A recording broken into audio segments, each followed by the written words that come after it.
If someone offered you Kool-Aid laced with cyanide, most people in here wouldn't drink it. But on November 18th, 1978, 913 people would disagree.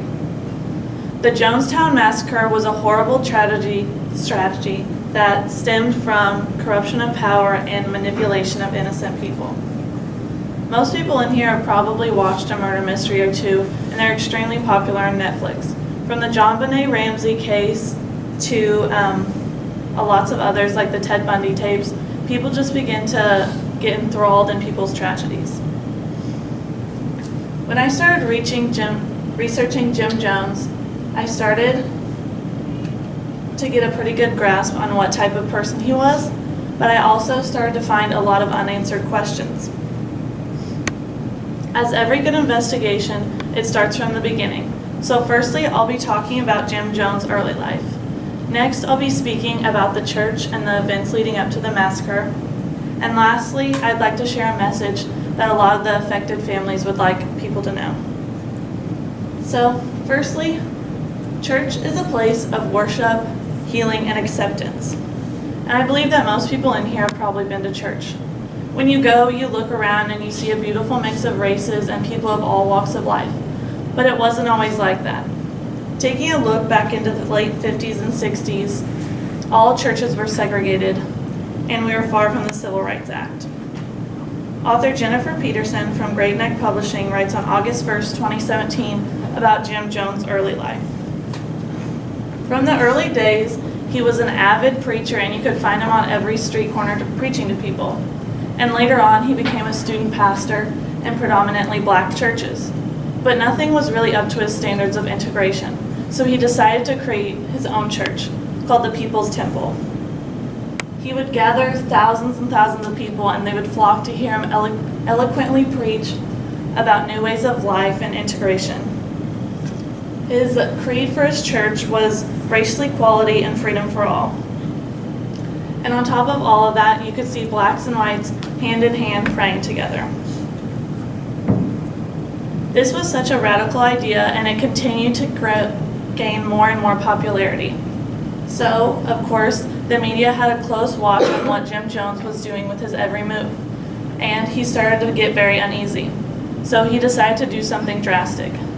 Jim Jones took 1,000 of his most devout members and moved them into a remote jungle in Guyana, South America. With so much power built up, there was lots of suspicions of manipulation. So, when the death of one member of the church reached its way back to America, government officials and press decided to travel down to Guyana to see what was happening in this utopian society. Once they got there, the reporters immediately felt uneasy. They saw horrible living conditions and abuse. And even a few of the church members slipped a note to one of the press members stating to help them escape from this horrible place. They immediately wanted to leave, so they called for another plane to come pick up the press and government officials. But when Jim Jones found out about this, it wasn't as easy getting a plane there as they thought. They made their way to the tarmac, but once they got there, a truck pulled up, opened firing, killing 35 members.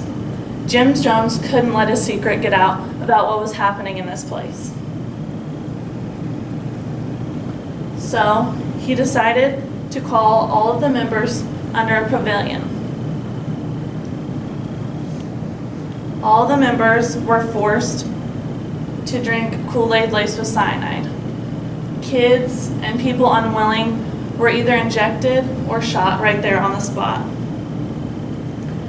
On that day, Jim Jones and 913 people died because of his horrible actions.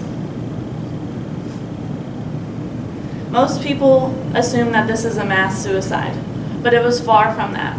You have to fully comprehend what situation these people were in to understand that the high risk that they were put under. Not everyone will know what happened in Guyana, Mexico that day, but it's important to kind of take and put yourself in their shoes.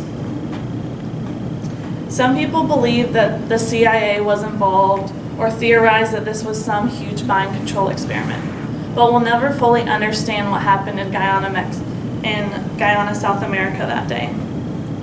Survivors wanted to speak out in the Tennessee Tribune, November 15, 2018, and really say that nobody willingly joins a cult. They did this because they were forced. They were in a situation that they didn't want to be in under a corrupt pastor. So when you think, you must open up your perspective and look a little bit at what the situation is. Desperate people tend to do desperate things in desperate situations. So Jim Jones harped on the cruel segregation in America and used this for his own gain. So if someone offers you Kool-Aid, take a second look at the situation. Thank you.